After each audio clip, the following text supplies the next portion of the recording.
Olá, gente! Agora vamos fazer uma breve revisão de polinômios. O que é um polinômio? Vejam aqui essa expressão: 4x3 mais x2 menos x mais 6. Bom, um polinômio é uma expressão que terá coeficientes, esses terminhos aqui, 4, 1, menos 1 e 6. Esse coeficiente pode ser real ou pode ser complexo. Geralmente no ensino médio a gente trata só de coeficientes reais.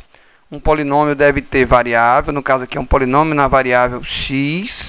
Um polinômio deve ter os expoentes das variáveis, no caso aqui expoente 2, expoente 3. E um polinômio pode ter termo independente, é o termo que o x tem expoente 0, o termo que não depende do x. Um polinômio, o grau do mesmo é determinado pelo menor grau daquela variável aqui, no caso, o maior grau seria x ao cubo, no caso um polinômio seria do terceiro grau. Valor do polinômio. Exemplo aqui, nesta expressão, se eu atribuir para x o valor 2, teremos x ao cubo mais x2 menos x mais 1. Ao colocar o valor 2 aqui, obteremos o resultado 9. Significa que o valor do polinômio para x igual a 2 é 9. Raiz do polinômio. Neste mesmo polinômio, se atribuirmos para x o valor 1, observaremos que o resultado dessa expressão ficará igual a 0. Quando o valor de x é atribuído a algum valor e o resultado é 0, é porque aquele valor x seria a raiz do polinômio. Nesse nosso caso, o 1 será certamente uma raiz desse polinômio.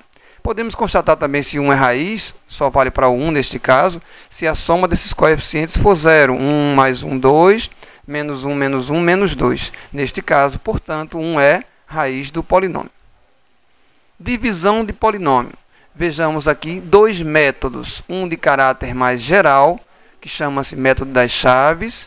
Temos aqui um polinômio do terceiro grau, completo, x3 menos 7x2 mais 2x mais 5, dividido por um outro polinômio do segundo grau, 3x2 menos 5x mais 3. Antes de fazê-lo, já sabemos, terceiro grau dividido por segundo, basta observar apenas os graus maiores. X3 por x2 dá x. Então, o polinômio resultante, que é o quociente, será um polinômio do primeiro grau.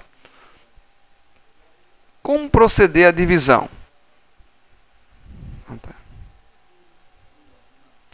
Dividimos o valor maior, 6 do número, 6 por 3 dá 2, x3 por x2 dá x. 2x vezes 3 dá 6x, subtraindo menos 6x.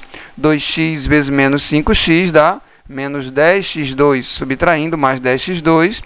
2x vezes 3x2 dá 6x3, subtraindo menos 6x3. Simplificando aqui, fazendo a subtração, 10x2 menos 7, x2, 3x2 menos 4x mais 5. Para ou continua? Continua, porque se o expoente aqui ainda é igual, é porque é um dividendo ainda parcial. 3x2 por 3x2 vai dar 1. Continuando aquele mesmo procedimento. 1 vezes 3 é 3, subtraindo menos 3.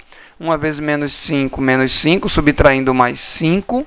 1 vezes 3x2 vai dar menos 3x2 na subtração. Simplificando, teremos como resultado x mais 2, né? E como quociente 2x mais 1.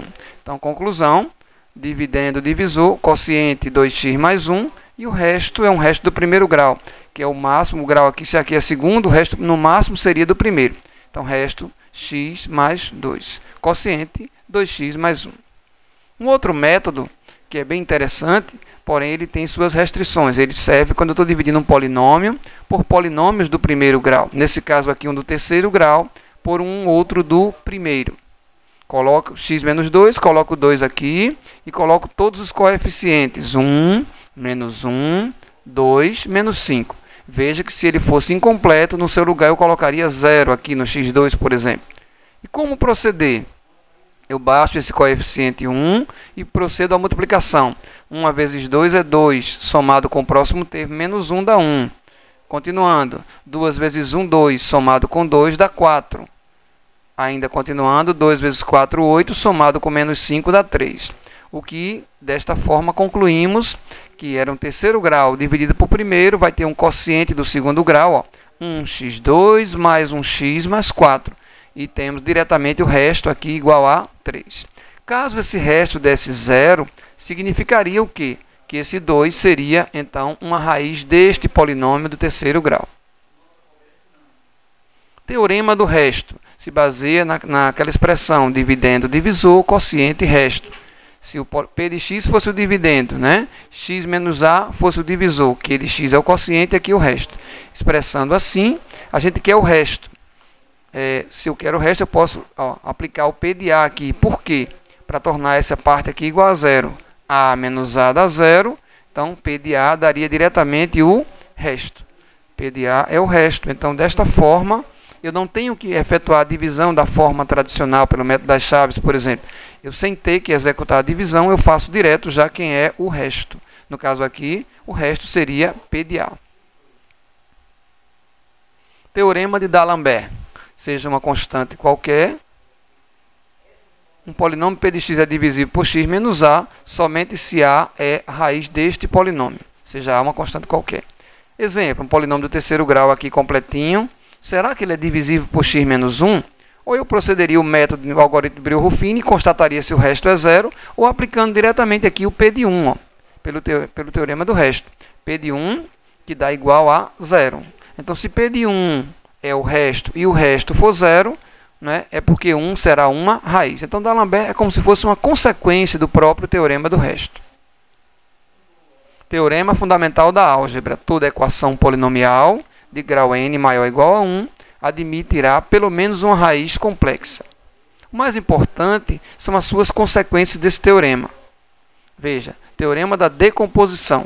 Todo polinômio pode ser decomposto nesse formato aqui, ó, onde a n seria o coeficiente do maior grau, 3x3. Então, seria 3 aqui no AN. E aqui x menos R1, x menos R2, x menos R3 e assim por diante. Onde R1, R2, R3, Rn são as raízes do polinômio. Lembrando que a gente já viu antes, se ele é do terceiro grau, terá 3 raízes, do quarto grau 4 e assim por diante. Outra consequência, toda equação polinomial de grau maior ou igual a 1 admitirá n e somente n raízes complexas, não necessariamente distintas entre si. Significa o quê? Um polinômio, se é do terceiro grau, obrigatoriamente 3 raízes. Podem ser todas iguais ou algumas diferentes das outras. Todas reais ou uma ou outra imaginária. Ok? Então, o grau do polinômio determina a quantidade de raízes que o mesmo possui. Outra, raízes imaginárias. Seja uma equação polinomial de coeficientes reais, se ela admitir o número complexo como sua raiz, ele admitirá obrigatoriamente também o seu conjugado. O que é conjugado? É o número complexo, trocando-se o sinal da parte imaginária. Se o complexo fosse 1 mais 2i, o seu conjugado seria 1 menos 2i. Consequências.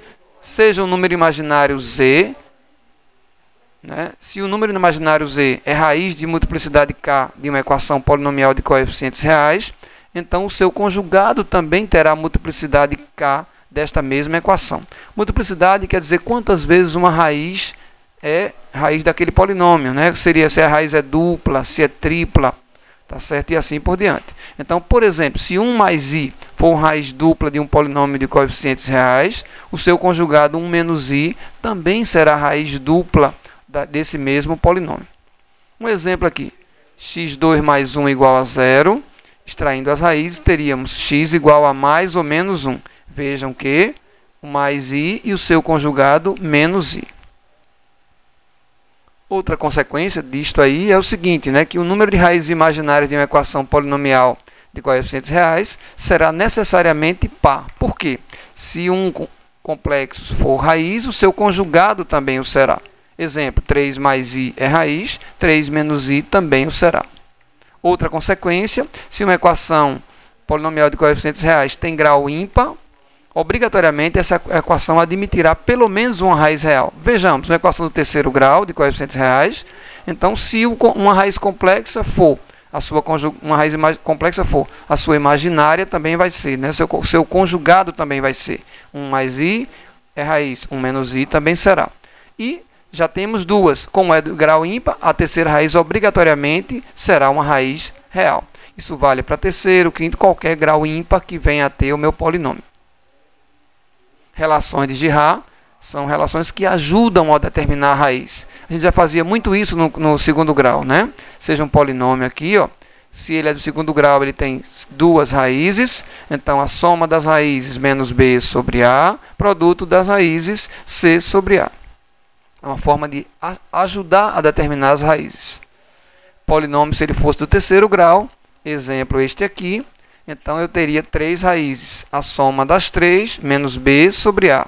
O produto das mesmas, 2 a 2, R1, R2, R1, R3, R2, R3, c sobre a. O produto das 3 menos d sobre a. Desta forma, vimos uma breve revisão sobre polinômios. Até uma próxima e um grande abraço.